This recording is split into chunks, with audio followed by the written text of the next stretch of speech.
Ladies and gentlemen, welcome back to the True Life Podcast. I hope everybody's having a beautiful day. I hope everyone listening to this within the sound of my voice can reach down and find the courage you need to get through a day if you're having an issue. I hope that you know there's people that love you.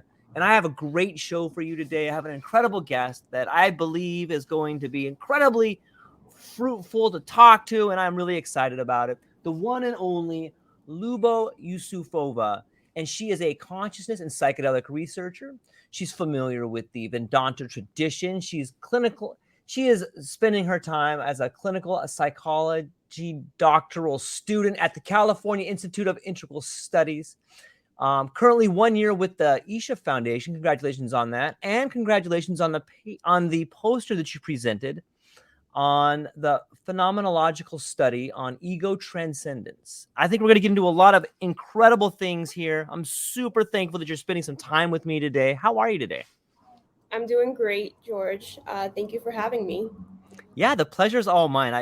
I think we live in such a beautiful and interesting time. And one of the things that really attracted to me to want to speak to you was the way in which you're describing some of the events that are happening.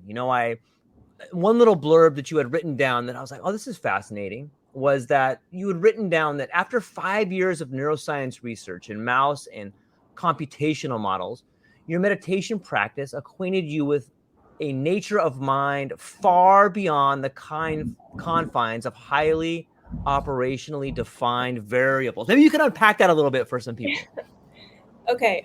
So, I was in my most recent position. I was working with mice, and I was using mice to study, basically study PTSD, neurophysiology, and treatment. So the neurophysiology of the disease and its treatment. Um, and the way it's studied in mice is you electrocute the mouse and you pair the electric shock with a tone, Hmm. and eventually the mouse associates, every time they hear the tone they will show some kind of fear response because they will expect to get shocked. Right. um, and the way that the treatment of that is you then just play the tone for the mouse with no electric shock, and eventually the mouse no longer shows a fear response to the shock. It gets desensitized to that tone, um, or they no longer show a fear response to the tone, excuse me. So yeah, so that was kind of that's the treatment model, and what that treatment model in humans, what it translates to is would be like if a combat veteran, um if you treat their PTSD by playing the sound of a bomb going off, Mhm. and you just desensitize them to that sound until they no longer have a conditioned fear response. um and I was already on the spiritual path when, um w- by this time, and I read the book, The Body Keeps the Score, Hmm. um which is a book that's like seminal in not just amongst like lay people mainstream for PTSD treatment, but like even clinicians talk about how great the book is. And Bessel van der Kolk, the author, he talks about the limitations of that kind of treatment for PTSD. Um, and there's a lot of limitations, but one thing is that, that desensitization that can be displayed can just be dissociation. Right.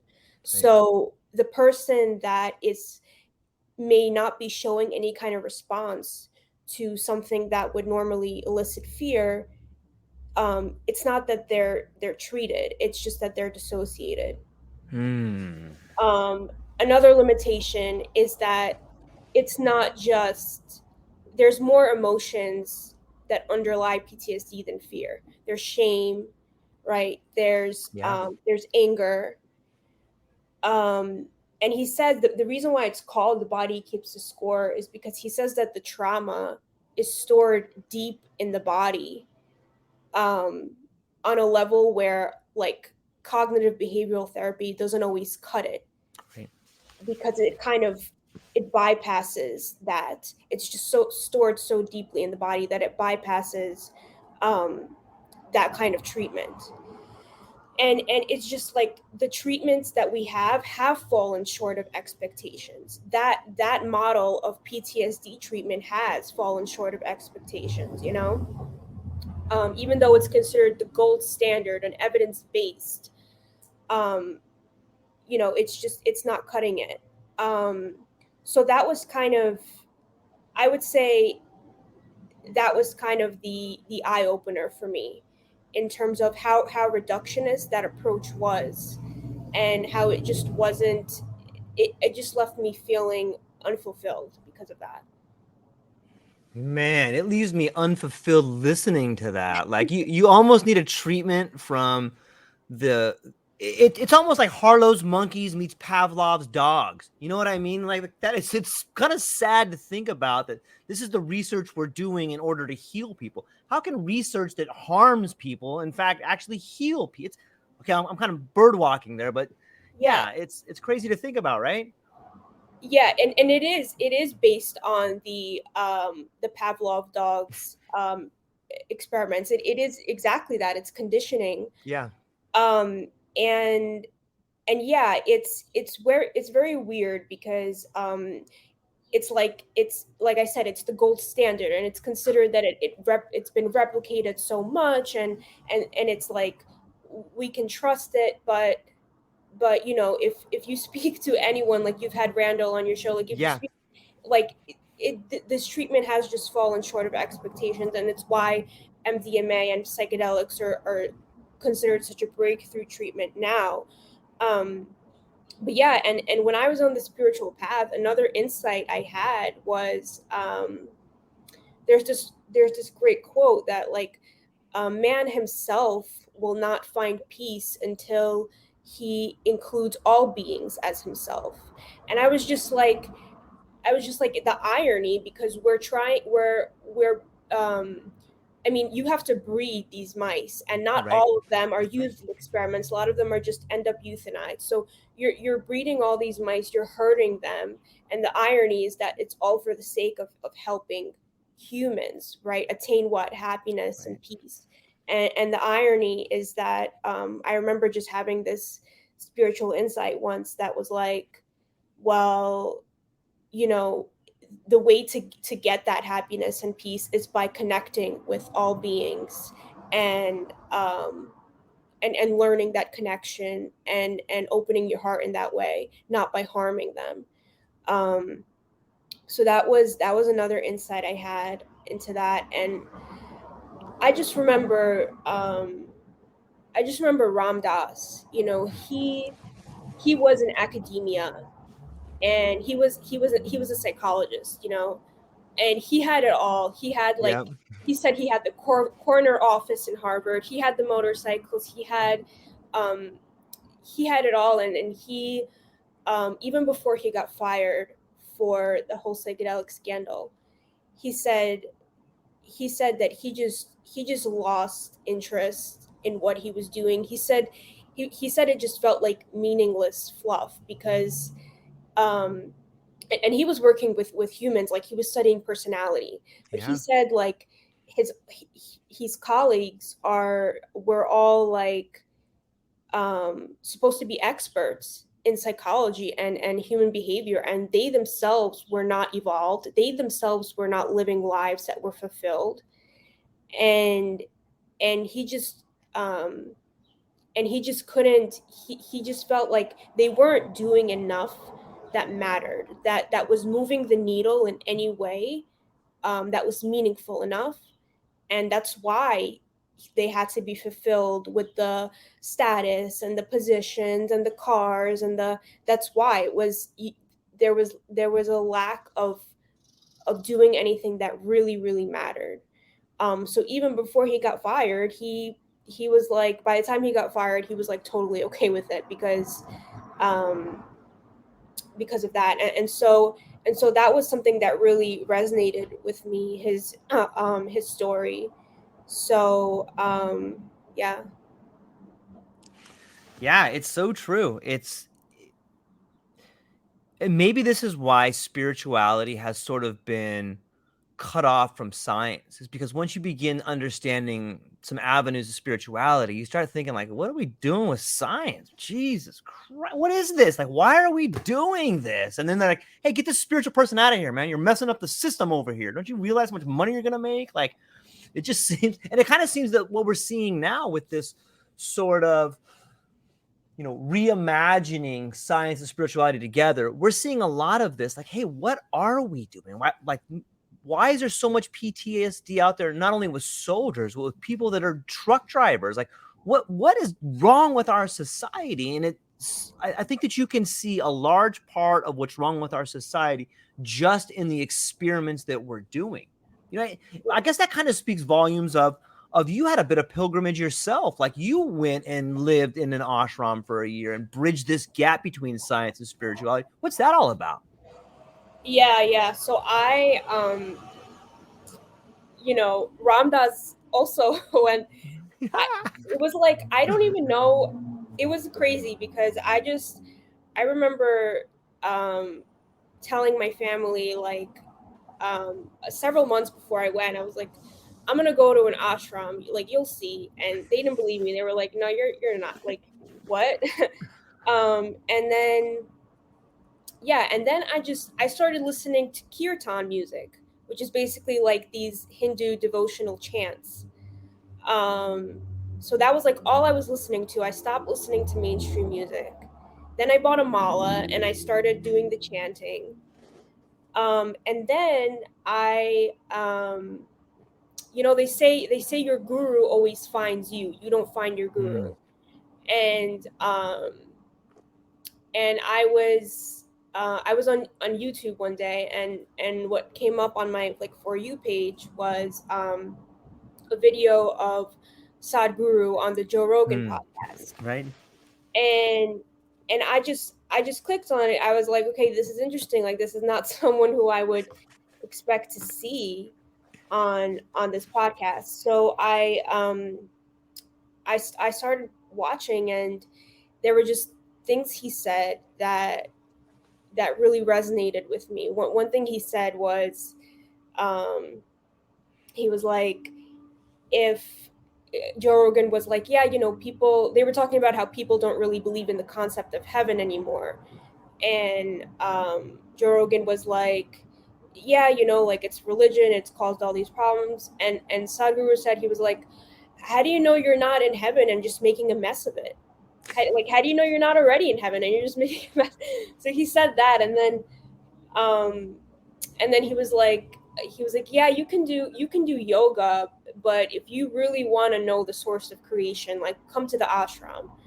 Um, so anyway, like, I listened to him, and it wasn't like it was like a week or two, and then I basically booked a trip to the first like introductory program at his ashram.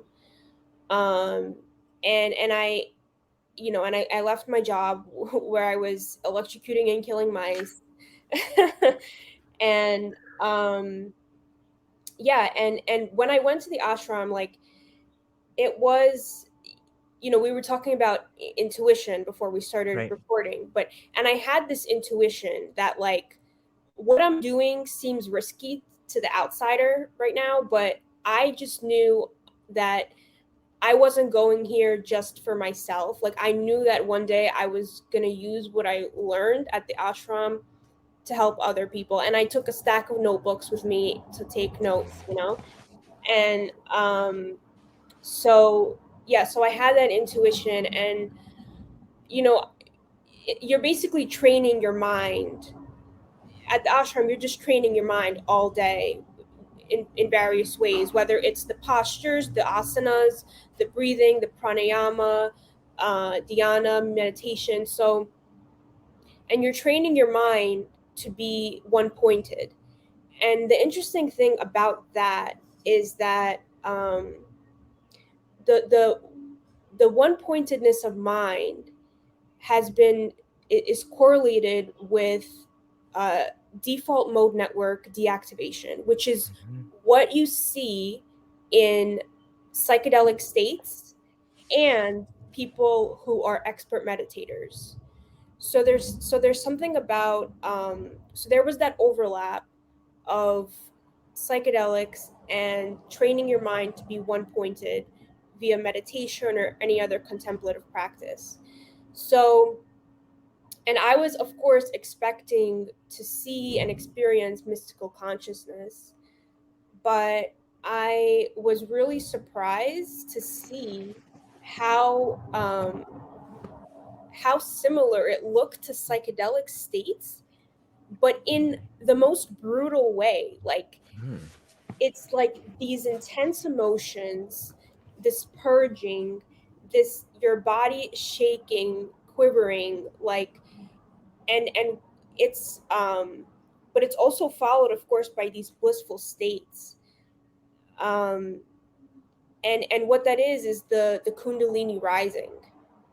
Um so so yeah, I'll let you interject here, but this was kind of like the beginning of that merging of the science and spirituality, because I was like, it's interesting what we're doing here at the ashram. It's not medicine, and yet it looks a lot like psychedelic medicine. And there's this psychological healing that's happening, but it's happening via spiritual growth. So this psychological healing and spiritual growth are like one and the same. And yeah, so that was kind of the beginning of the project that I started. I love it. It's fascinating to me. And, you know, I probably shouldn't bring in Western mythology and try to tie it to like the Indian ashram, but it seems a lot like the hero's journey to me in some ways. You know what I mean? Maybe I'm mixing my metaphors a little bit, but like it does seem this like this idea of being called to something and then refusing the call. And then all of a sudden being like, damn it, I'm going to do it. And then having the people that you leave be like, you're making a big mistake, man. You got to keep killing these mice. Don't you know how important that is? You got to keep doing this. Yeah. You know, and it's funny, and I make fun of it because it saddens me. Like I'm saddened by it. That's why I make fun of it. So if people are listening, don't get mad at me. Like I get it. Like I realize the unrealized dreams of the people manifest themselves in ways that become generational trauma, and I hate that. That's probably the giant cause of PTSD. But if we focus for a moment on this idea that the spiritual nature of going to the ashram helped solve a psychological crisis. Maybe another way of saying that is that we already have a one pointedness, but it's skewed to one side. It's like we have this sort of sharpened scalpel of intellect that allows us to cut into everything without ever actually dissecting it mentally. You know what I mean? Like we don't ask if it's right or wrong. We just dig into it. Let's electrocute all these mice and find out what it is, instead of asking the question of like, hey, why are we doing this? But it seems to me, I guess I get caught up in this idea of one pointedness. Like, is one pointedness like sort of the idea of a holistic approach? Is one pointedness the way you describe it, the right and left hemisphere coming together and seeing the world maybe the way it is instead of the way we want it to be? Because when I think of one pointedness, sometimes I think of like a focus like a laser beam, and that seems a lot of like the intellectual scalpel to me. What am I missing there? Oh, okay. Yeah, I see what you're asking. No, what you're saying in regards to the doing things without questioning it, Yes. Yeah. that's yeah, I was just at the Science of Consciousness conference, which is like an international conference. It's the conference for consciousness of the whole year. And it's crazy because I was speaking to people there and they were saying like a few years ago, this conference, like there was no one spoke about spirituality at all, and now there's like all these present, like people were speaking about yoga, about Vedanta, and there was I saw something called the Galileo Commission report, and Ooh, wait, I gotta and write that down. Can you say that yeah, again? the Galileo Commission report, Okay. and it's basically a report written by a bunch of scientists, and everyone knows the story of Galileo. He said Right. he was put on house arrest for like the remainder of his life because he said no, the Earth is not in the center, and the reason why they named it that is because they're basically saying that materialism and scientism has become like a new religion. Like there, you Mm, can't question it, and anytime there's any evidence rejects um, that rejects it, the evidence is rejected. So and it's caused this like narrow understanding of consciousness, mhm, and and so this report is basically about like challenging scientific materialism and examining evidence against it, and they're basically saying that like that this materialism has just become another church yeah. where it's already not even logical. Like any evidence that you give them that, hey, listen, like there's something beyond, like they just don't want to accept it. um and but there are an increasing number of scientists and scholars who are questioning the prevailing belief that materialism is all there is. So what I want to, in terms of like the intellectual scalpel, yeah, it's a huge problem. It's a huge Right. problem in science, and it's like there's a difference. They're saying there's a difference between science and scientism, and now we're at a place where it's just become another religion essentially, and the scientific establishment, they're just dismissing anything that challenges the materialist paradigm because they have all these vested interests, and they're just entrenched in that paradigm. So that's a huge problem, and these people are very brave because when you do speak out against, I feel like we're living at a time where when you do speak out against the scientific establishment, um, it's you get a lot of flack for it.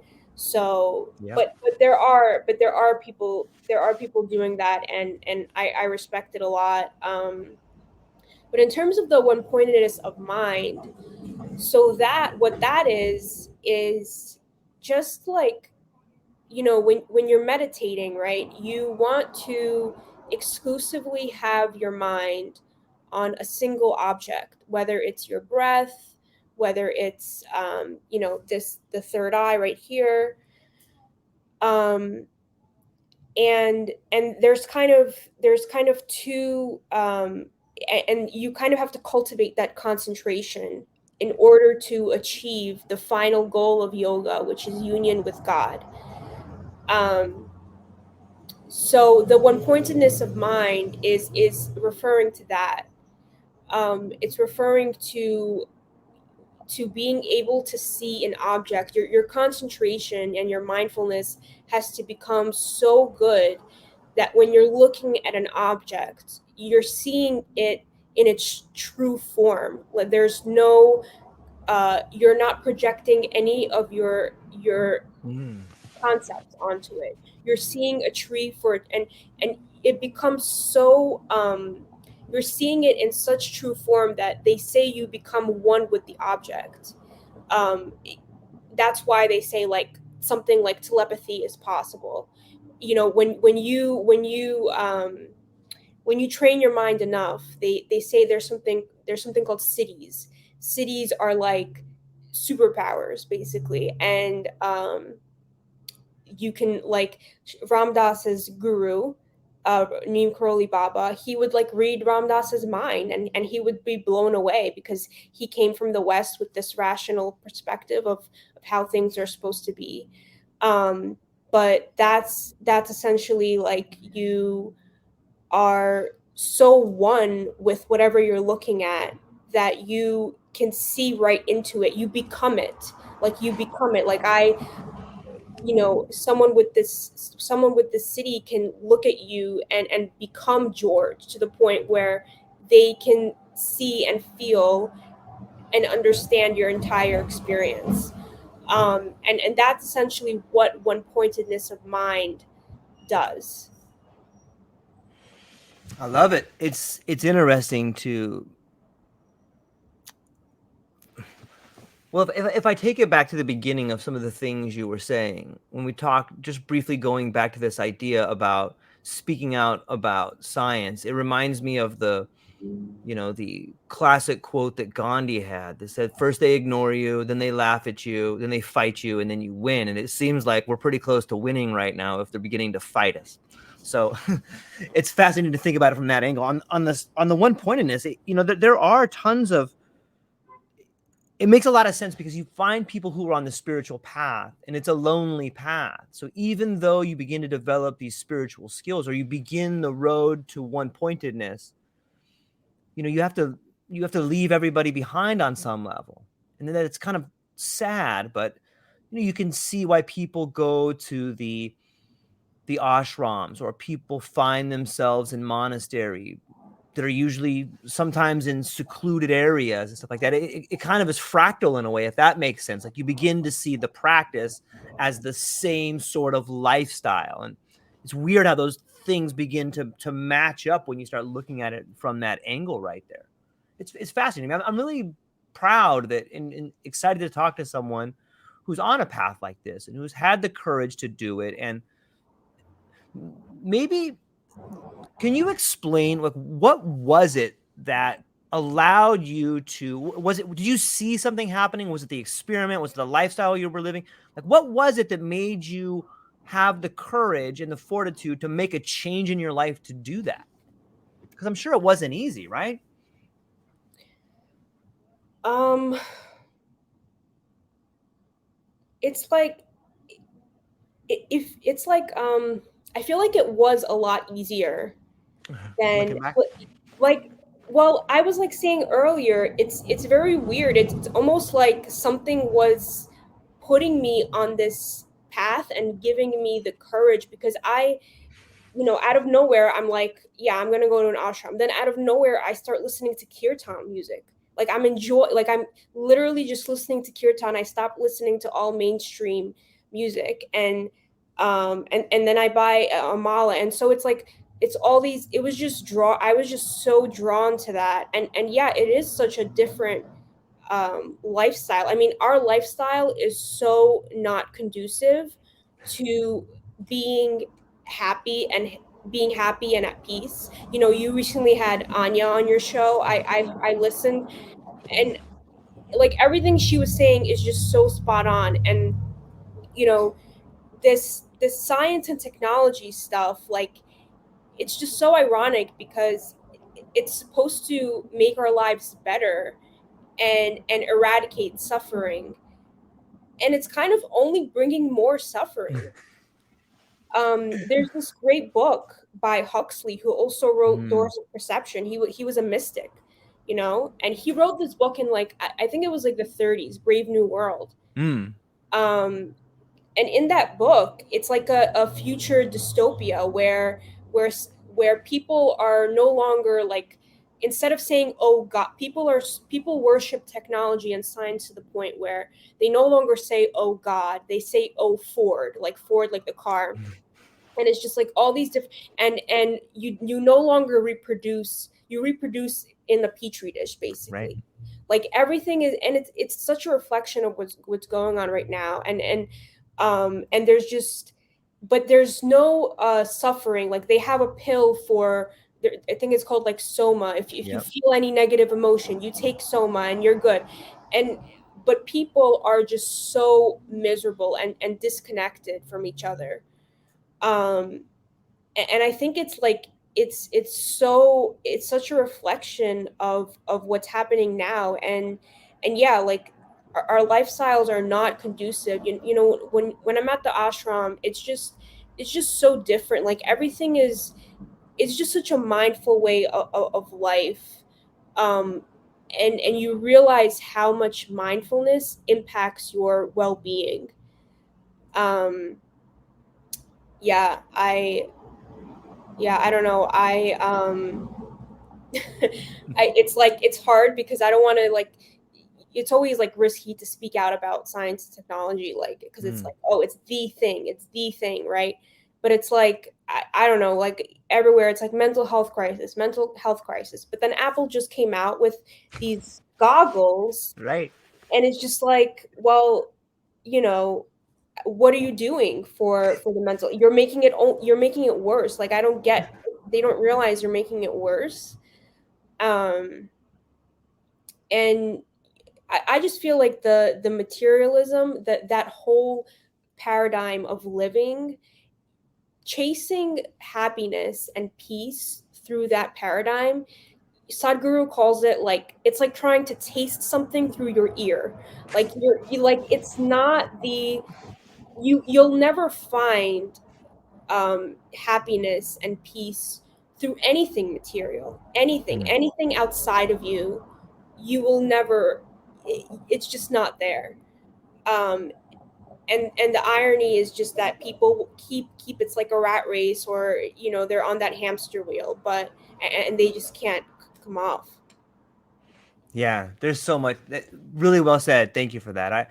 I'm always partial to the idea of materialism and happiness is trying to drink the ocean with a fork. You know, but it just makes so much more sense when you start seeing the world like, what the hell does that even mean? Oh, I get it. You know, but I want to take us back to Huxley for a minute because I love the guy. And if you look at the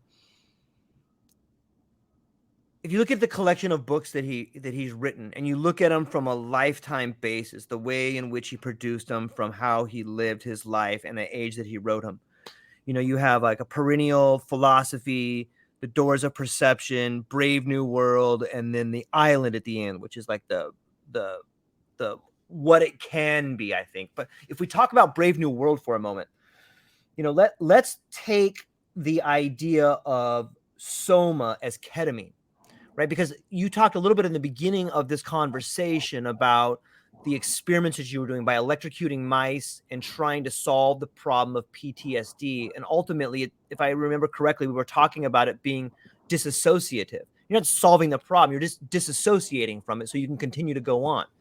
And I worry sometimes that, you know, when you begin to see big pharma and, you know, these, you begin to see like a lot of executives that are like, listen, we're going to give this to the people. It's going to make it a little bit more productive over here. Like, really, what you're trying to do is just get people to disassociate all the trauma from their workplace so they can continue to do their job. And in some ways, we are acting out Brave New World in that fashion right there. So it bothers me to see that aspect of it. Like, oh, I see. We're just gonna have yoga on the slave ship now. Okay, it's gonna be all better, everybody. Just do some yoga and then get back to work. What do you think about the idea of people sort of using psychedelics, ketamine, and these other things in the world as a disassociative so they can continue to move on in their life? Is that something I'm making up, or do you see that pattern there as well? Well, I definitely no, I know what you're talking about, and the psychedelics, you know, I mean, people have, yeah, people use psychedelics for productivity all the time. Right. They use it for, yeah, they use that for productivity. And yeah, there's all this like, oh, like self care, you know, and it's like, and it's kind of just lip service, you know. It's not, there isn't really a vested interest in making people happy and healthy.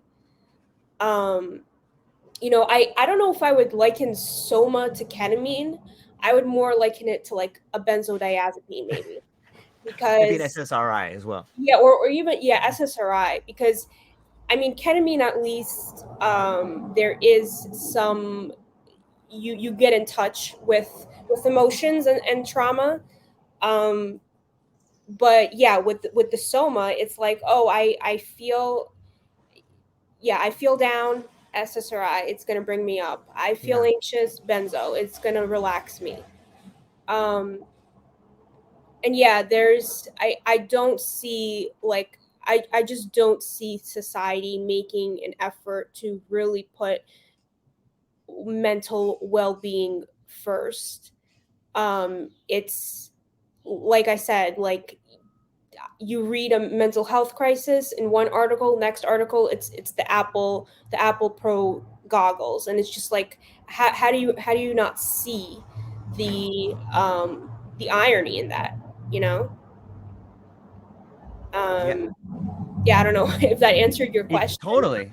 Yeah, in some ways, if we look at it from a symbolic point of view, like Apple's creating these blinders that you put on. Like if you think about that headset is like, just, hey, don't pay attention to anything else. Just look at this thing. Oh, you want mental health? There's an app for that. Just strap this thing on your face. Quit looking around. Like it's weird how the world will show you what's happening if you're willing to look around and see this narrowed vision, or this, it's become so pornographic, the world, that, hey, just stop paying attention to it and strap these goggles on your face. Dang it, it's better. It's and in some ways it's kind of sad to think that, but I do see it in a sort of dystopian way like that. But let me try to shift gears for a minute and talk about.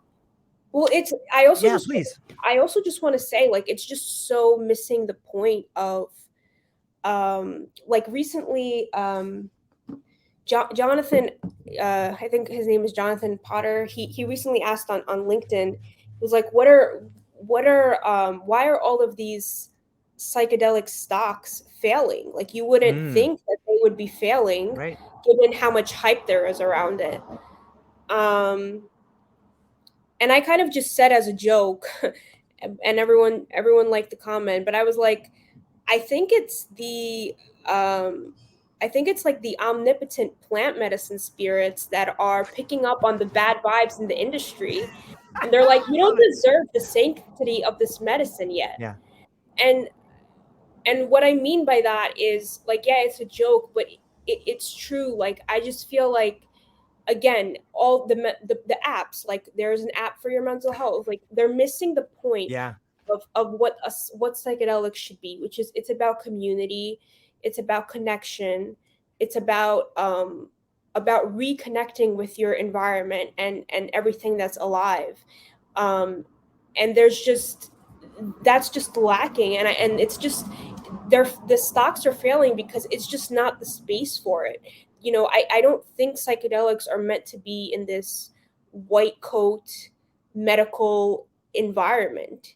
That's They should be done in, like, in more of a nurturing, ketamine, like, you're on a dentist chair, people like have horror stories about this stuff. Yeah.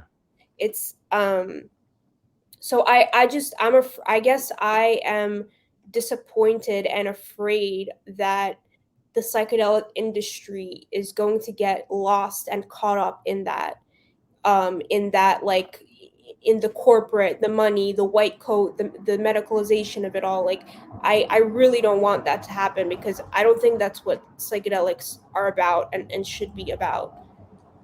Yeah, I agree 100%. And I think a lot of people share that sort of realization, like, hey, this is happening. But if I continue with what you're talking about, the way in which the medical stocks or the psychedelic stocks seem to fail, we can take another example. If you look at another plant medicine like cannabis was sort of patient zero, and all of a sudden they try to monetize it and they create all these industries around it. What happens? The price drops to nothing. It's the same spirit saying, yeah, this is great, get it out there for everybody, and then I'm going to make it free. It's almost like a Trojan horse strategy. Like, yeah, let's get this stuff into medicine. Yeah, psychedelics for big pharma, perfect. And then all of a sudden, the doctor, we're seeing this switch from the doctor that would prescribe a benzo or Suboxone or one of these interesting chemicals that is made to help addiction. But that doctor has never ever tried that, Doug, and nor will they ever.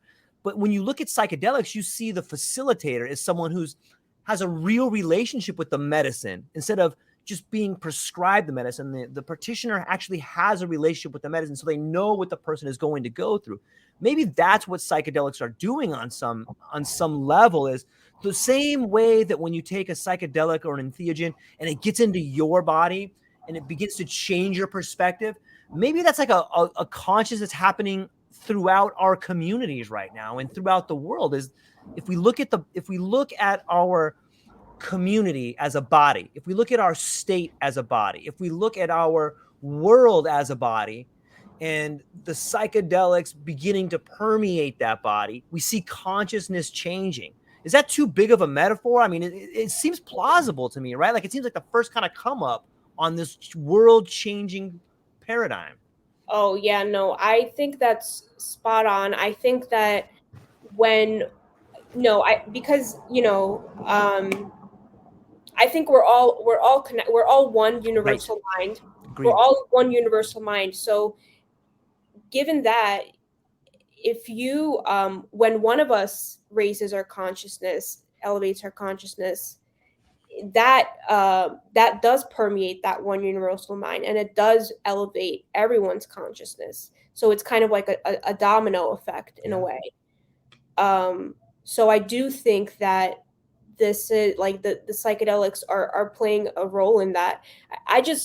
I mean, I agree, like facilitators should have a personal Yeah. relationship Agreed. with the medicine, but are they going to require that? It just seems like um in these spaces, um there it would be one of those things where, oh, if you have the credentials, you can administer this medicine. It doesn't seem like that industry or that field is at a place where they would, that's because that's shamanism. In shamanism, in order to treat someone, you had to have gone through it yourself and healed it within yourself.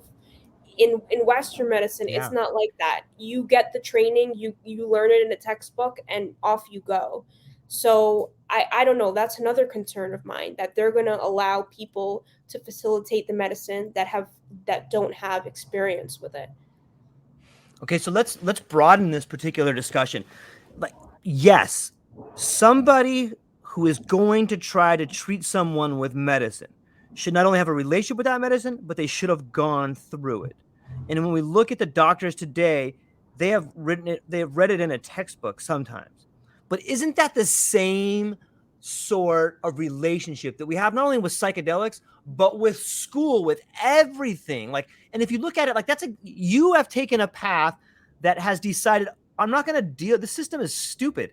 Like, I'm going to learn from a guy who knew somebody who had a friend whose dad actually had the lived experience. Well, what is that? That's ridiculous. You should be learning from people that have the lived experience so that you can have the lived experience and then you can teach it.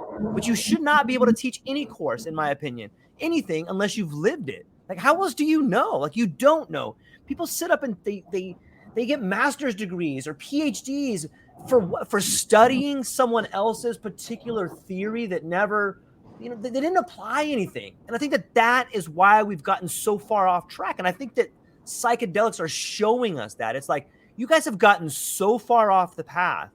You don't even have lived experience anymore. All you have is the words of the people who came before you. And it's like we're trapped in this bubble, and we have failed to go into the forest. We have not listened to the call. And on some level, when I think about it like that, is that model dying? Like, if I know I'm kind of rambling right here, so forgive me if you can, okay. Like, I'm taking it somewhere, I promise. So if I go back to this idea that generations, the younger generation, the millennials, the Xers, and then the boomers, it seems to me that we have lived the life of the boomers, because they're such a big generation, for so long. There's still the elders, and there's so much they have to teach us, and I'm so thankful for a lot of the things.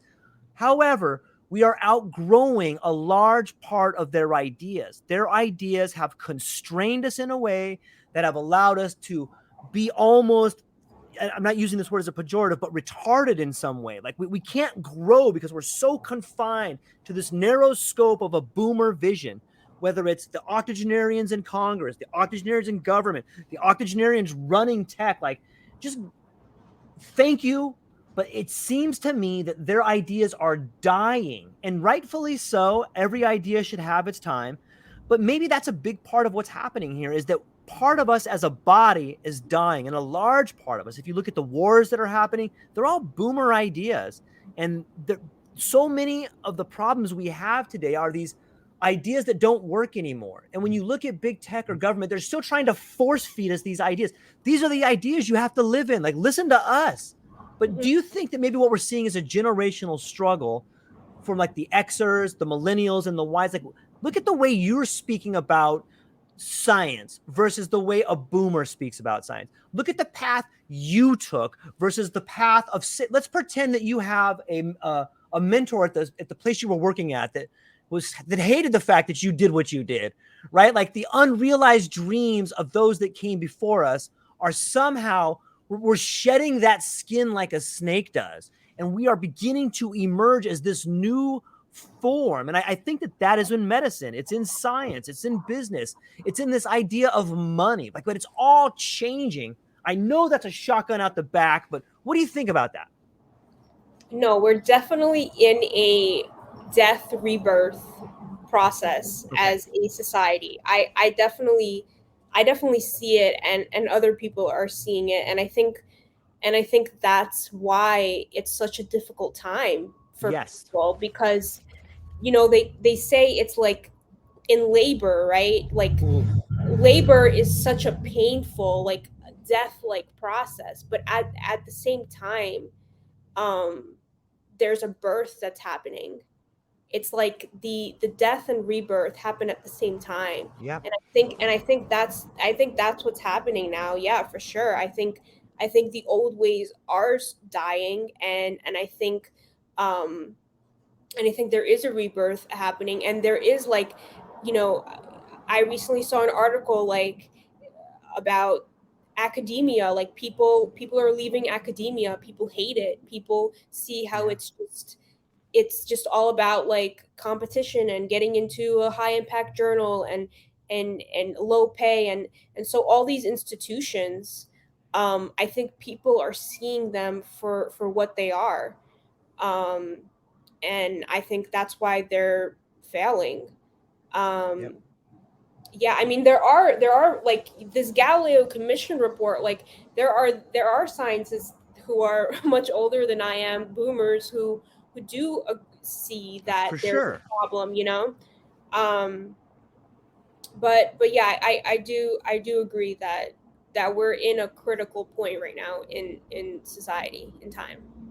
Yeah, there's a great book called The Fourth Turning by Levi Strauss, and he talks a lot about cyclical generations and how things transpire between generations. And and when I think about it from a generational point of view, I think about, I'll use you as an example. Like, you're seeking the wisdom of those that came before you so you can interpret it and give it back to the next generation. In doing so, you're trying to maintain the integrity of it, but at the same time, you're using their wisdom and you're sort of mixing it with your lived experience before you pass it on to somebody else.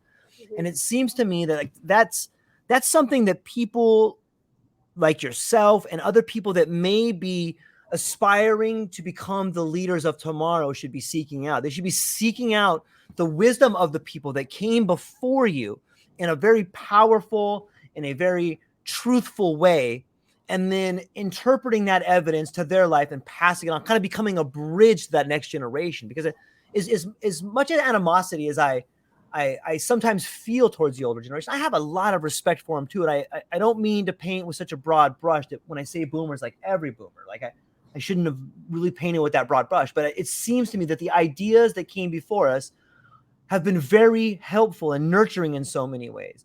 But just like a birth, the baby that struggles to come through the birth canal, like, if you do not come through the birth canal, you die.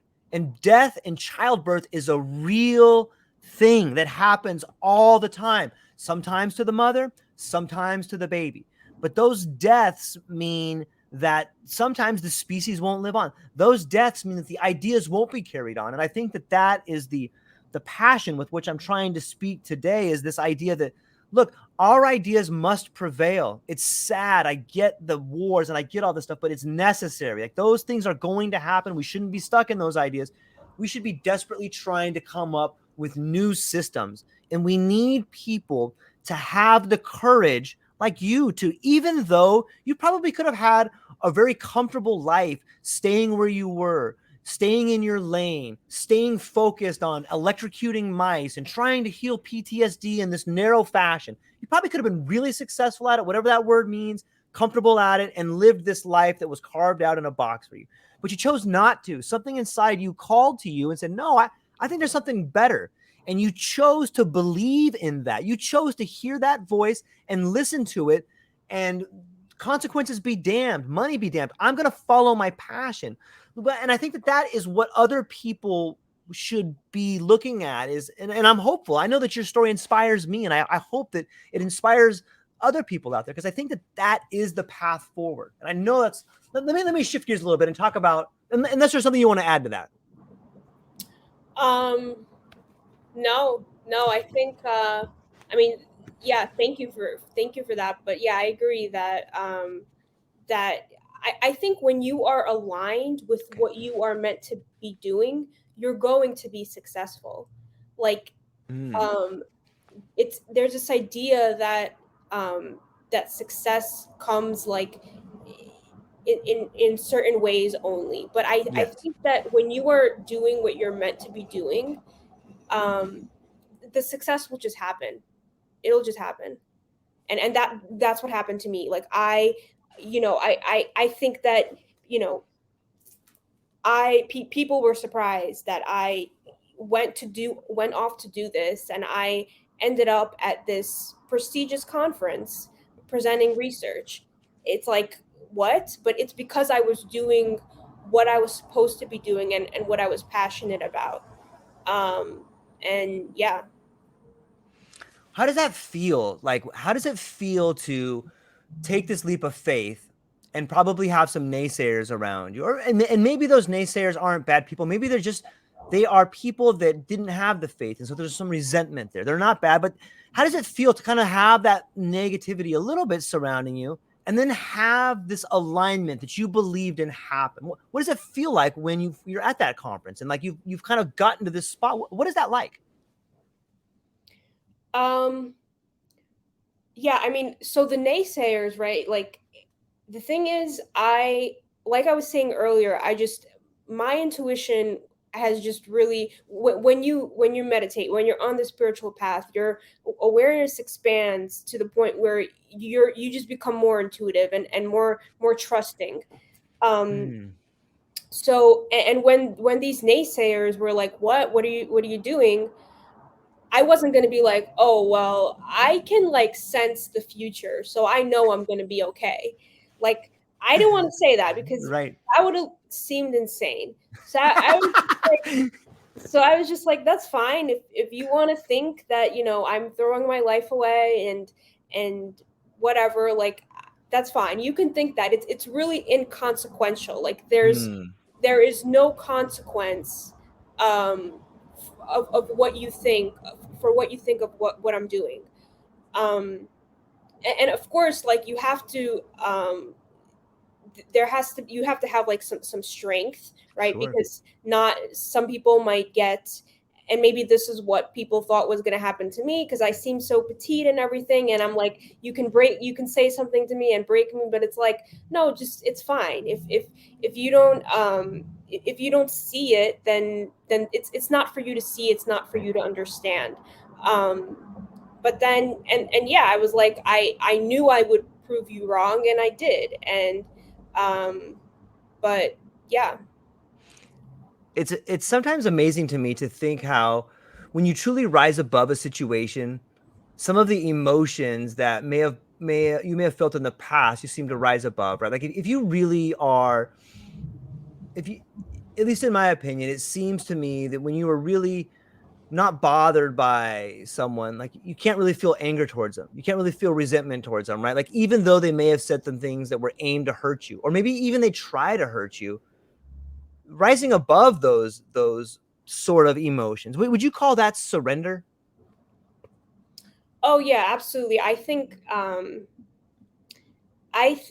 that the ultimate, not caring Mm. what people think and not paying attention to what people think is the ultimate surrender, because the ego wants to control everything. It wants to control other people's opinions of you. It wants to control how you're perceived, how everything, um, you know, to make sure that you're going to have success. So I think that that is the ultimate surrender, which is, you can think whatever you want, and it's fine. I'm not going to try to control your perception. I'm just going to surrender to, as long as I'm aligned with truth. um, I'm going to surrender to everything else. That's beautiful. My next question was going to be, what is the relationship between surrender and success? But I think you kind of answered it right there. I think, well, in the Bhagavad Gita, there's something that, which is like it's like the Bible of Hinduism, right? Sure. um, and this is something they taught us at the ashram always, like, never focus on the fruits of your actions. Work, like, just focus on your actions and putting 100% into that, and like dedication and passion and integrity, Hmm. and do not be concerned with the fruits of it. That is up to God. You have to surrender to the fruits of the action. Just focus on the action. And so you have to and that, what that essentially means, right, is you have to surrender to whether or not you'll be successful as well. That's really well said, and I think that's really good advice for people to do it. And the it takes away the greed in a way, because a lot of the times the things we develop, or sometimes in a corporation or in ourselves as individuals, we develop ideas based on what the outcome might gain us, instead of developing ideas on what they might do for us. It's an interesting concept. It's just a little change of words right there, but it's a big difference. It's fascinating to think about. Well, yeah, I mean, if everything, yeah, when you're doing things for status, for success, for money, um, as opposed to trying to bring something for the greater good, I mean, Yeah. you're missing the entire point. You're missing the entire point. So I think that's what, I think that's what Krishna was getting at in the Gita, um, in terms of not focusing on the fruits, but just on the action. Yeah, it's such a more fulfilling life, right? Like, if you're sometimes focusing on the fruits too, forces you to have anxiety about the future, or be trapped in the past because I didn't water that plant, or I don't know, is this thing going to bloom or not? Instead of just focusing on the present moment. Yeah, yeah. I mean, that is like a lifelong, that's like something you work on your whole life um to decondition yourself to not constantly be stuck in the past or the future, because the ego just, it clings to that. It does not feel comfortable in the present moment, because it's like, how am I going to survive unless I am constantly planning about for something or thinking about something. It's like, I think it's just a survival instinct. So it takes a lot of work to become present. Yeah. Do you think that maybe part of this awakening that we're kind of seem to be going through is integrating the ego into our own sort of, like, I was talking to Jessica Rochester, and she was telling me that she had read and had been in conversation with some people that think maybe what's beginning to happen is that the ego, the mind as we know it, is beginning to find its way down to the world of instincts. Like, we all have instincts. Like, you kind of, hey, this person is finds me finds me interesting, or hey, this person doesn't like me, or I feel like this is a bad situation, or I think we should go in this door over here. Like we have these instincts that we intuit. Is it possible that's what's happening now with this sort of, people talk about ego death and stuff like that, but is it possible that's what's happening is that we're seeing the ego be integrated into us as a whole and moving down to an instinctual level where we no longer need it to be this giant troubleshooter running our lives? Is maybe part of what we're seeing, this awakening, a sort of integration of the ego into us as a whole? So you're saying that we are becoming more instinctual? Well, I'm saying that it seems to me that our ego, that when we live our life through our ego, we seem to be constantly abrasive. We seem to be constantly looking at everything as a threat. If we, at least in my opinion, I've heard it described, and I think it fits well, that our ego is like a threat detector. And when we live through our ego, everything is threatening to us. And so maybe instead of having that, people live their life through their ego, us becoming aware of it helps it drop down to a more manageable size where it just becomes this part of us. And that's, instead of an ego death, it's more of an ego integration. And the world we're beginning to see emerge like that. Yeah, I think, well, that's what the spiritual process, the spiritual journey is ultimately about. It's about um, everything, it's about making everything that was unconscious conscious. So a lot of it's about like seeing a lot of behavior that did stem from ego. um, it's about being aware of that behavior, about seeing it for what it is and making it conscious, because like the great Carl Jung said, unless you make the unconscious conscious, it's going to direct your life and you're going to call it fate, because you're acting from this unconscious ego instinctual lack of awareness, and it's just kind of like leading you down this path that you have no control over. And the more you work on yourself, whether it's via any kind of psycho spiritual growth, psychedelics, yoga, whatever, it's all of those unconscious patterns become conscious. And it's, these unconscious patterns are called karma, and so you're burning through all this karma, um, and becoming more of a conscious person and not just like an intelligent monkey,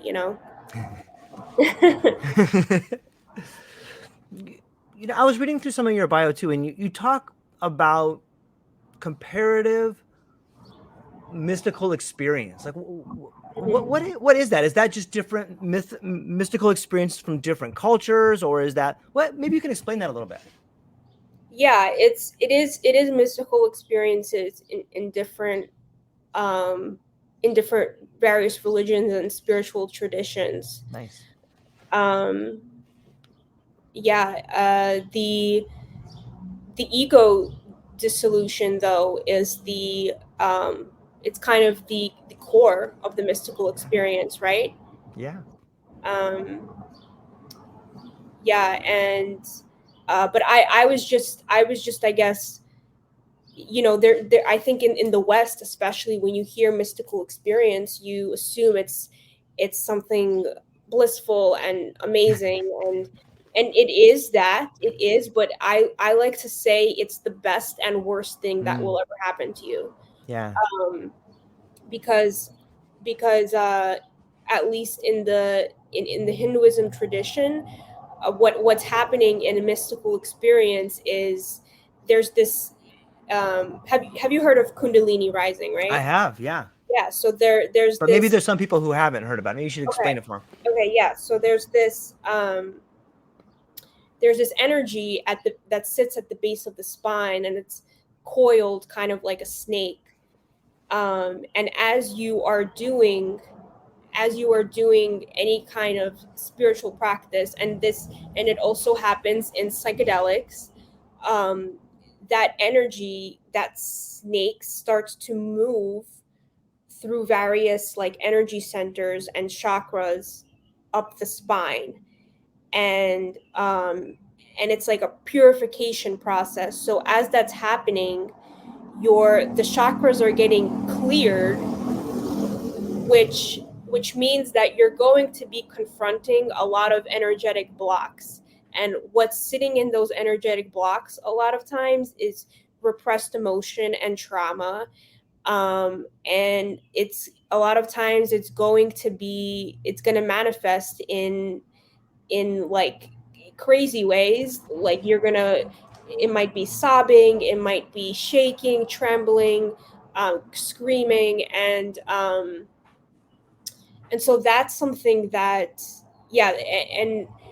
And I think with, I was speaking to someone recently who said he works with 5-MeO DMT. He works, he's a therapist, and he was saying that a lot of times when you take 5-MeO, he sees like in his patients and his clients that they have trouble integrating back into society. And he was like, we were saying like, what's going on? And he was like, yeah, it's probably the Kundalini just rises way too fast.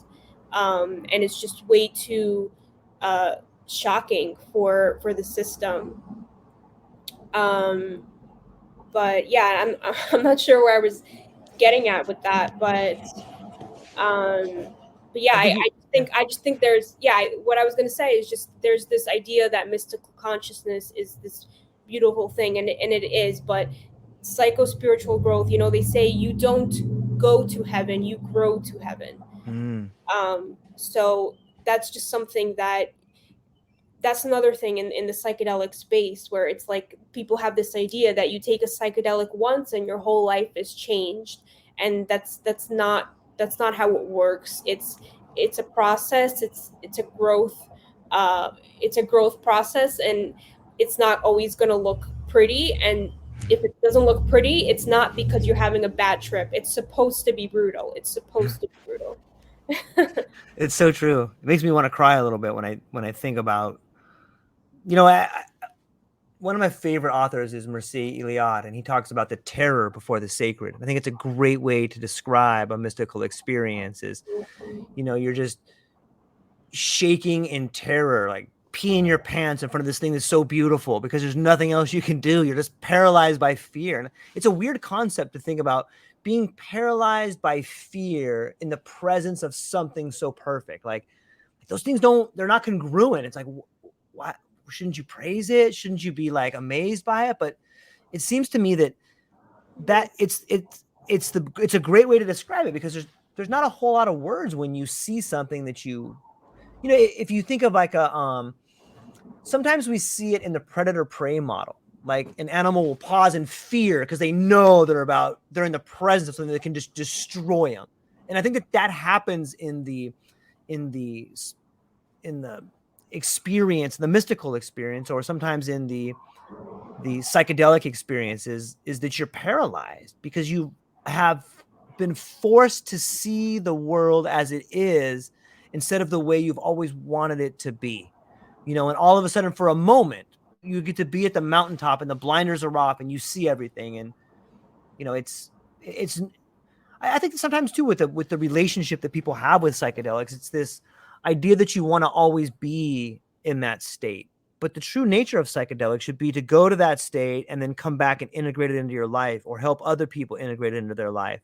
But it does seem like it can be used as an escape in that method. When I think about mystics, I'm curious, is there a certain type of mystic experience that calls to you? Are you like when we think of Saint Teresa, or maybe you think of some other Indian mystics, but is there a certain type of mystical experience that you found yourself more curious about? Like a certain culture, or Yeah, like if it seems to me that, for me, sometimes I fantasize about, like, oh, I wonder what that one would be like, or I wonder what that, when you read the interpretations of the different mystics, like, they're always fascinating. But it seems to me, for some reason, I think of Saint Saint John or Saint Teresa, the Christian experience. Maybe that's because that's what I grew up in a little bit, but I'm wondering if the same is for you. Well, yeah, I mean, I'm particularly drawn to, I would say, Hinduism and Christianity, and I was raised Jewish, so, um, but Christianity, I just think like Jesus's teachings are, there's nothing like it, and his, I think his, when he says, lest you become like children, you'll never enter the kingdom of heaven. Um, and I think that is so, I mean, because what he's essentially saying in that is, unless you become that trusting, naive child that's just surrendering to everything, right? You're not going to find that peace and happiness that the kingdom of heaven has to offer. And that's kind of, what Sadhguru says. He says, you'll never find security by looking for ways to make yourself more secure. Security comes in total abandon, meaning total surrender. And I think that really is like, surrender and trust just plays a huge role in how, um, in spiritual growth, I think. So that's, Jesus and Christianity, I think is huge for me. But Hinduism, I do like Eastern, because Eastern spirituality is, Western is inherently dualistic. There's more of a, of course, like, yeah, the mystics talk about being in union with God, but in general, the Western is a little more dualistic. Um, there's a separation between you and God, and in one way, it's good because it makes you more devotional. You have something to be devotional to. But in another way, it's bad because then there's like all this guilt and, oh, I'm not good enough, and I don't deserve to be with God, or I'm a sinner, all of this.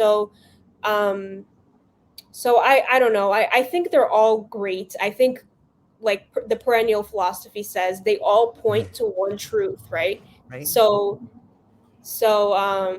it's hard to say. I really can't pick one.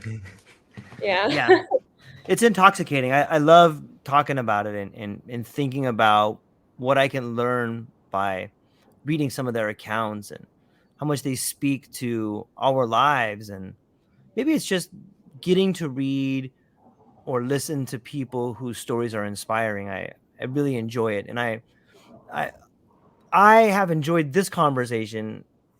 It's incredible. I really appreciate you spending time with me today. I really love getting to learn about you and the what you've done so far. And I know that the paper that you're getting ready to produce that goes with the poster is going to be awesome.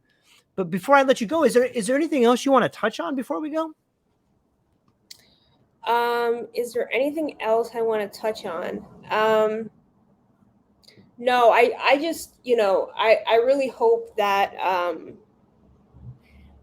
I really hope that this psychedelic industry stuff doesn't get out of control in terms of, um, they're trying to do everything to it. It's like all these studies, like, about, oh, you don't even need the experience. You don't even need, you just, we can just, like, rewire your brain. It's just like, so I'm just really hoping that it does not become this, it does not look like Huxley's Brave New World, basically. You know what? Do you have a few more minutes? I want to be mindful of your time. Sure, Okay. no, Okay. go Good. ahead, yeah. Okay. Good. Let's touch on that because there's a really interesting. Do I have my notebook? I don't have my notebook here, but there's a really interesting study that just came out in Nature from Helsinki, and in that particular study, they spoke about um, I'm going to butcher it, but it's not the 5H2A receptor. It's like Yeah, the it's the LT. protein. Yeah, there's Mm, protein. Thank you for knowing that. I'm so stoked you know that. So, okay, but that kind of speaks to this idea of, hey, let's just develop a new chemical that can adapt to that particular receptor, and then we can have all this change without any of the experience. But I think that speaks to what you're talking about.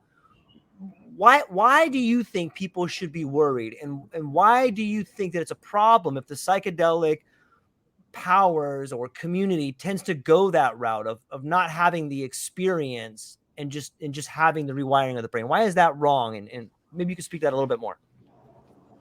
Because like the psychedelics are the reason why they're so revolutionary and why there's such a paradigm shift is because the trip is allowing the conscious mind to perceive the workings of the unconscious mind, which is usually out of reach for us. Right. But in doing that, it opens up a great opportunity to make changes in your subconscious beliefs, which are the core of I like depression, for instance, is essentially just you're gonna have Shannon Duncan on your show tomorrow, right?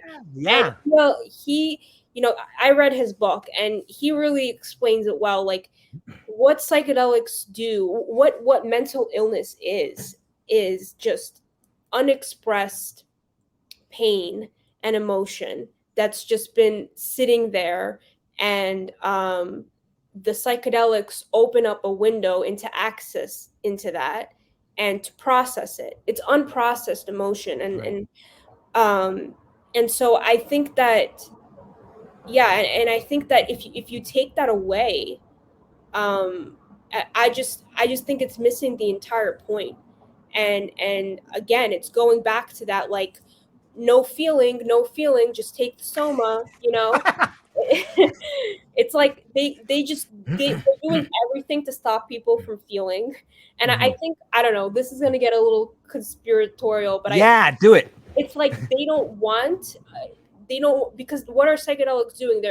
That experience expands your consciousness. It opens your mind up to seeing the world in a different way. And it's like, they don't want that. They want the just. Wait, who are they? You got to tell me who they are first. I don't know, the pharmaceutical companies, yes, the scientific establishment, yes. the whoever. Yes, I'm with you.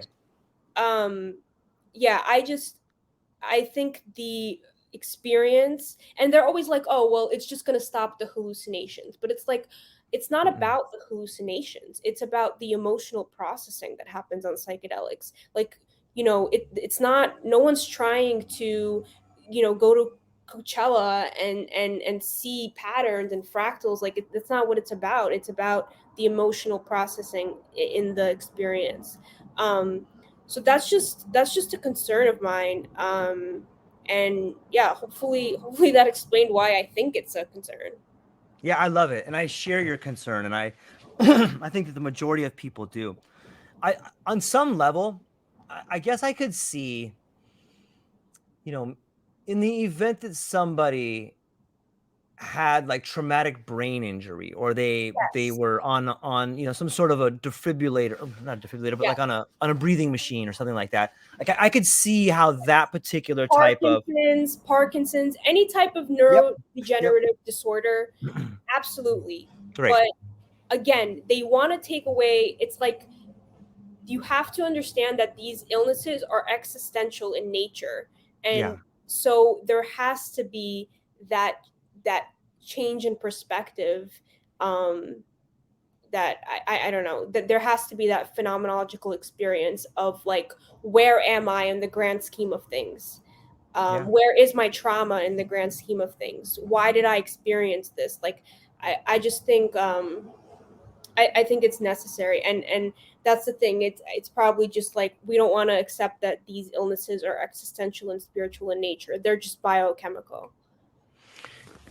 So do you think, like, there's a great story, and I think I can tell it well. So can I tell you a quick story, and then I want to get your opinion of, like, what you think, if this is possible that this could happen again. So there's this great video of Ram Dass talking to Terrence McKenna, And Terence McKenna asks Ram Dass, like, what, why did the great, revolution of psychedelics fail? Like, what was it, Ram Dass? Like, what happened? And Ram Dass, in his fashion, just kind of leans back and he's rubbing his beads, and he just gives like the long pause. It's so beautiful. He's like, there's a great story. And there's a story of this, this very incredible, disgusting but violent general, and he's sweeping his way through the Asian continent. He's this crazy warlord, and he is just ruining places, and he is devastating everything, and he is just very violent. And the only resistance that he meets is with the priest of that time, or the monks of that time. And so he's going out of his way just to slaughter them in ways to make not only the people afraid, but the monks afraid. And so as he's making his way through the countryside, slaughtering villagers and just doing disgusting things to monks so everyone will be afraid, he goes into this town, and the leaders of that town meet him, and they say, "Oh, General, everyone is so frightened of you. You're the greatest, most horrible warlord of all times. And all the monks have fled except for one." And the general is like, you can just see his eyes get all big, and he's like, "Where is this monk? How dare he despise? How dare he not understand how great and terrible I am? Where is he?" "Oh, he's in the ashram." And so the general makes his way over there, and he boom opens the doors, and there's the monk just standing there with a smile on his face, all receiving him. And the warlord walks up to him with spit coming out of his mouth, and he's like, "Don't you know who I am? I could take my sword and I could run it through your belly without blinking an eye." And the ashram, and the monk just looks at him, and he smiles, and he's like, "And don't you know who I am? I could have your sword run through my belly without blinking an eye."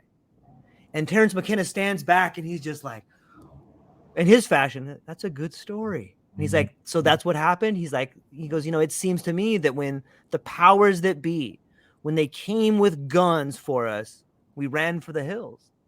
And so my question to you is, when authority comes, when they come, big pharma, the governments, the military industrial complex, when the system around us is crumbling and they see people like us making a new system, when they come for us, will we stand or will we run for the hills? Well, what are they going to do exactly? I think they can kill people, right? I mean, like, it seems to me that there's I don't know. What do you think? I mean, well, I am, I am prepared for any, like, this is going to be triggering for them, right? For anyone Yes. who's in that, who subscribes to that paradigm, right? It's not something they want to hear. So you have to prepare yourself, I guess, for the flack, and just know that you're standing. Yeah. Just know that you're aligned with truth. But I mean, I guess I'm a fatalist, and it's like, if they want to come, let them come. Right. Now, Love it. I'm at least like, I'm coming from a place where I genuinely want to help, like, people. It's for me, Yeah. it's not about the dollar signs and the fancy whatever. So I think as long as you are, light always wins. I love it. I know I'm a little bit hyperbolic. Well, they're gonna kill people, but like, it's probably not gonna happen. And in some ways, like, I embellish it a little bit. But forgive me for being so embellishing. I love that idea of, like, just talking about it and stuff like that. But I think that one thing that people can only do is take things away from you. And if you're okay with having things taken away from you, and you understand that when things are taken away from you, you still have yourself. You still have the people that love you. And if those things get taken away from you, then maybe those relationships weren't real. But all people can do is really to punish you is like a negative reinforcement. They can take things away from you. But if the things in your life that truly make you happy aren't the material things, then you'll be okay. you'll live a better life. And maybe it's not about getting things. Maybe it's about having things taken away and still being happy with life. Maybe that's the goal. Exactly. I mean, it's like, exactly, you take things away from me, but that's the point. I am not relying on Right. things to be Right. happy. Right. And you know, you are, and what you're doing is just trying to taste something through your ear by you know, by that's what it essentially comes down to. So yeah.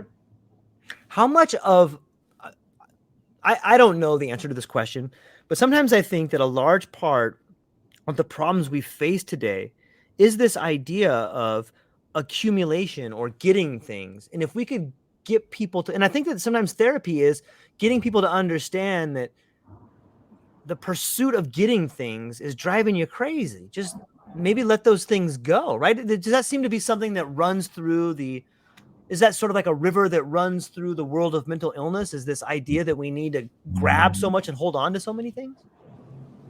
um In your well, opinion.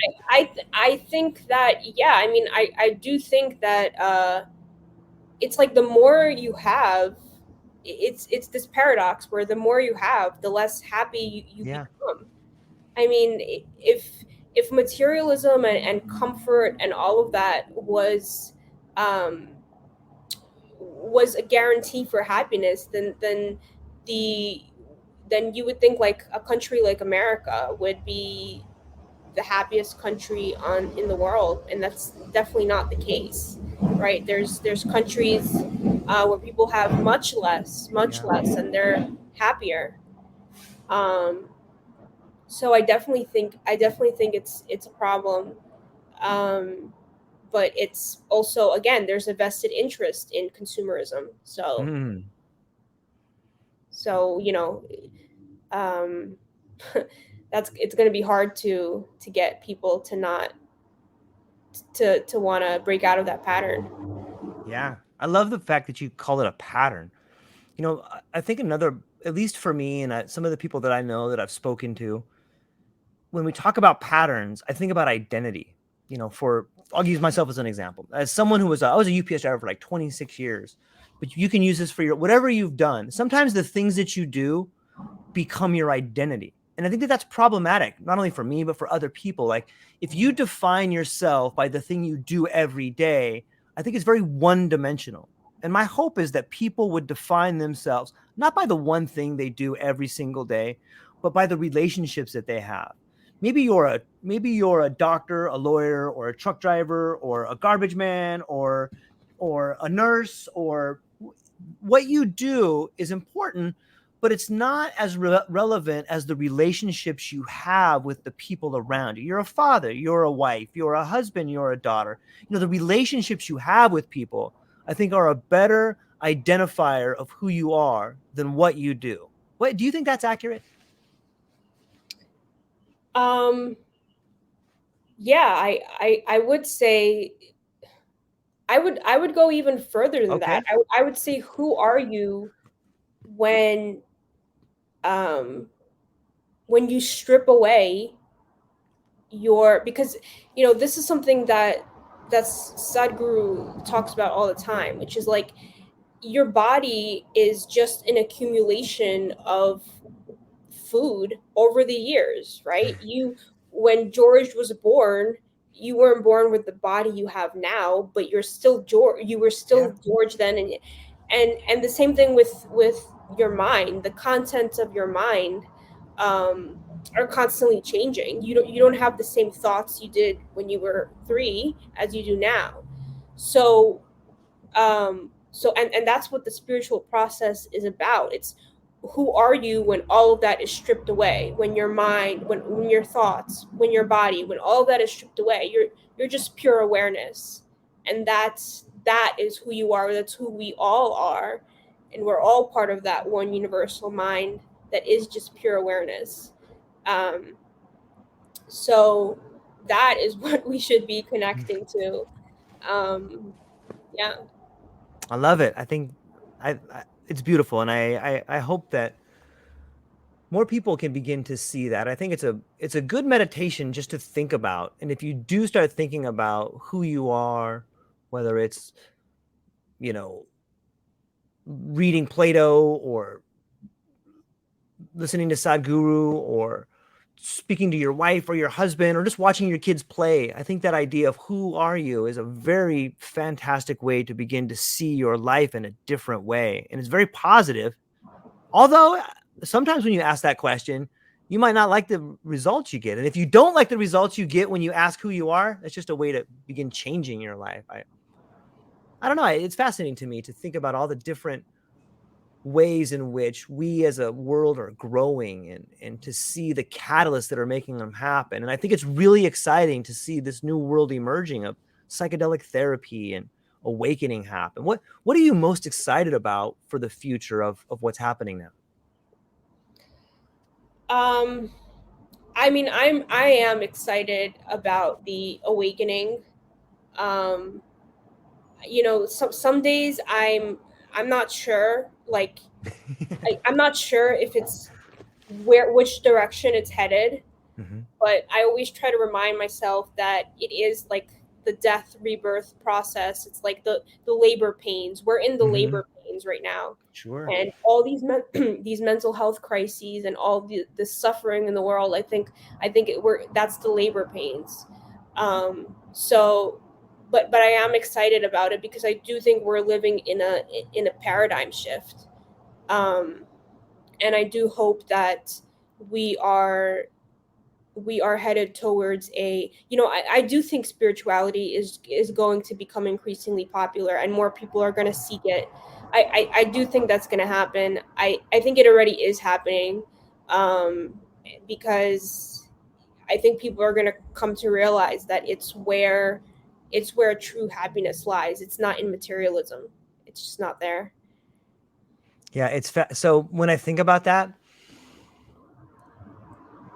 I always think of, like, for some reason I've been thinking a lot about the double helix, and when I think about the two things that are connected, with the end of materialism comes maybe more spirituality. I think that they are I forgot the term for that, but they run in different wavelengths or something like that. But on some level, to the people that have lived their lives celebrating and have found themselves embracing the world of materialism, it's going to look like death to them. And you can see the power structures like, oh my God, the economy, we're all going to die. But here comes this other wave of spirituality. And when you read like the literature of people in, not all of it, but I mean, you can find the echoes of true happiness in devastation. When you read biographies of people who lived through traumatic times, they say everything was taken from me, but I was never happier. You start thinking to yourself like, wow, how could that be? But it seems a lot, and maybe that's foreshadowing of what's about to happen. Maybe things are going to get economically bad, but that also means that things are going to become spiritually beautiful. Maybe there needs to be this sort of calamity, the sort of breakdown in the material world we live in, so that out of that we can have a more holistic approach to building a better life. What do you think? I think that's spot on. I think that everything like I think COVID was like the beginning of the collapse. I mean, there was already a Yep. collapse before, but I think that was a huge turning point. And I do agree. I think that things have to get bad in order for people um, to find what's real. And I agree. I think that there just every single day there's an article, mental health crisis, and I think people are not able to. Yeah, I think it's just really tough for people to cope with the collapse that they're seeing and all the calamity and all the structures falling apart, and so that is contributing to the mental health crisis. But at the same time, it's going to give birth to um, to spirituality. So sometimes I think that everything that's happened to us has been like a school. Like, you and I have been in this school, and like, let's just pretend that we've been in this school now for a long time and we're part of this graduating class.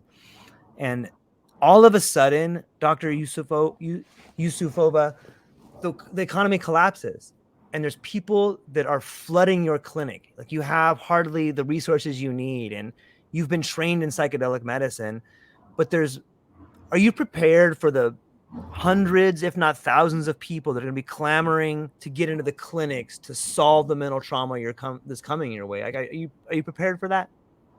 Like, if the economy just collapses, like, I can see it happening in a weird sort of way, and I don't think there's a whole lot of. I think for people that are practicing right now, be prepared. Like, is it could be a beautiful time, but beautiful not in the way we're used to. Beautiful in the way that you're able to help people. Like, I don't know. Does that kind of make sense? Are you picking up what Yeah, I'm putting down here?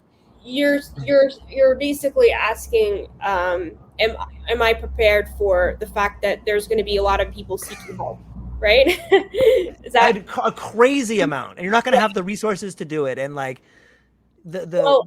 yeah, exactly. Okay, so again, going back to Sadhguru, what he always says, we have as a society all the resources to help people. Like at this stage, we have all the resources.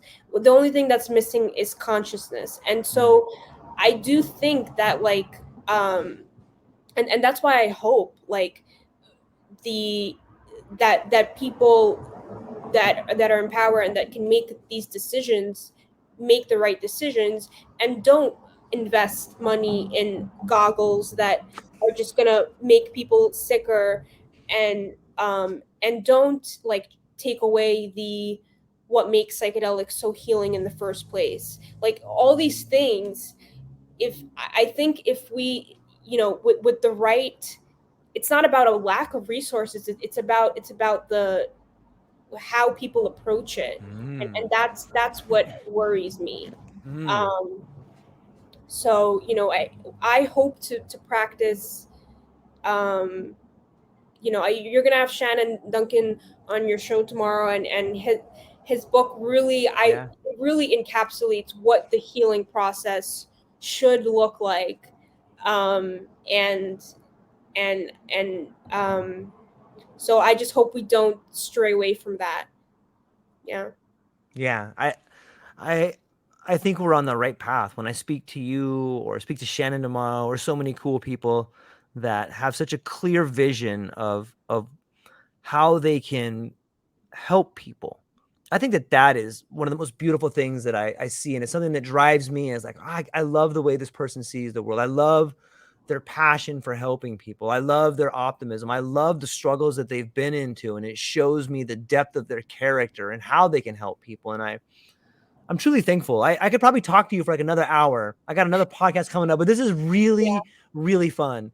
And I'm Thank really you. proud of everything you're doing. And I hope that you know what, maybe before we go, I didn't even give you the opportunity to talk about the poster you presented. Maybe you could talk about that for a minute. I know that you presented that, and I know that there's, when I go on your page, I see everybody like, hey, Lubo, I want this, I want that, I want the poster. Maybe you can talk a little bit about the poster that you presented.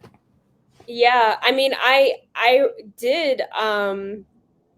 I got into it a little bit with you, but Right. essentially, I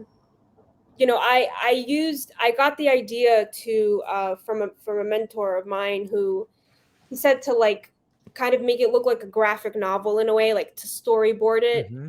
Um, so I have him to thank for that idea, Alex Harris. So what I did was I took AI art and kind of just um, created all the images that way. And yeah, it kind of just shows the therapeutic mechanisms of mystical consciousness, which we spoke about earlier. The just how brutal it is, Yeah. and how painful it can be, um, but it's a process of transformation, and it happens gradually, and just anyone listening, like you want to be sobbing on the floor during your psychedelic trip, like you want that is where the healing is. So yeah, and that's, I mean, I'll post the poster and the paper, um, very soon. I'm collaborating with the Erie Entheogenic Research Integration Education, so I'll have it up soon for everyone to see. But that's essentially what it gets at. Just elucidating what mystical consciousness is really like, and how, because the ego causes so much resistance in healing. Like, I remember I was listening to Randall on your show. He was saying how there's like this, he had this client, or someone had this client where they would go into therapy, and they would like only talk about things, um, they would kind of manipulate the conversation with their therapist to avoid Right. talking about what should be, and that's the ego, that's the ego resisting. um, so that's why I think when there is ego dissolution, that's where healing happens, that's where true healing can happen. And that's essentially, I guess, my poster. um, yeah, it's hard to present it without, because there's no like, I need to like show it, Right. but yeah, I'll have it up soon for people to see. I've already sent it to a few people, so Well, congratulations on that. thank you. Sometimes the psychedelic experience is very difficult to put into words, and so I think that I'm always intrigued and somewhat mesmerized by people that are able to put something forth or bring something back. You know what I mean by that? Like sometimes those of us who find ourselves on a psychedelic journey, it's amazing. But I think that the goal for people, one of the goals that can be, is to bring something back and bring it and release it into this world. It's like you're going and you capture this beautiful, I don't know if you want to capture a beautiful bird, but you capture an idea and then you can Yeah, bring it back here and set it free into this world. And somehow it flies away and creates beauty for everyone to see. But I love it. And I think that's, and I'm looking forward to reading the paper, because I really think that it's incredibly beautiful when people can capture something from a different realm and release it into this realm. And from what I've seen on the poster and from what I've talked to you about, I think that that's what you're doing. And I'm really thankful for that. thank So, you. but before I let you go, where can people find you and what do you have coming up? So right now you can only find me on LinkedIn. Just my name, Lyubov Yusufova. And in terms of what I have coming up, like I said, I'll be releasing the paper and poster soon. And I am going to be starting my program at CIIS, which is a school that's very plugged in and perfect for me. Um, so I'm going to be starting my clinical psychology program there. And um, yeah, and hopefully in a few years, people will come to me and I can help them. I think you're already helping people right now. So I'm really thankful for your time. Hang on one second. I'm going to hang up with everybody, but I wanted to talk to you briefly for a moment afterwards. Yeah, yeah, sure. Ladies and gentlemen, thank you so much for spending time with us. Check out the links. Look forward to the paper coming up, and I hope everyone has a beautiful day. Aloha.